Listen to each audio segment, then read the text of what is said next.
શ્રી કૃષ્ણ બધાને. તો રાત પડી ગઈ અને હું ને રિશુ થઈ ગયા તૈયાર રોયલ મેળો જોવા માટે. હવે વડોદરામાં મેળો હોય અને અમે ના જોઈએ એવું બને? તો વડોદરામાં છે જલપરી મેળો અને અમે પહોંચી ગયા મેળામાં. કેટલું સરસ લાગે છે બહારથી. તો પછી લઈ લીધી ટિકિટ. ઓસમ વાઇબ આવે છે, ક્લબમાં હોય એવું લાગે છે.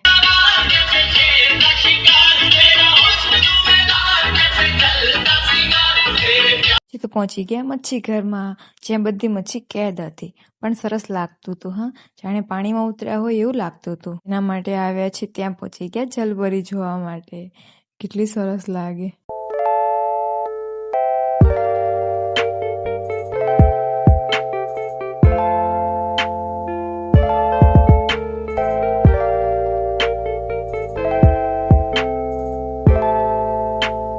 આ છે રોયલ મેળો. હવે તો રિશુભાઈનો વારો આવ્યો રમવાનો. બહુ મજા પડી ગઈ રિષભને તો. પછી થોડી પેટ પૂજા એન્જોય કર્યું અને હવે ચાલ્યા ઘરે. આવજો. જય શ્રી કૃષ્ણ.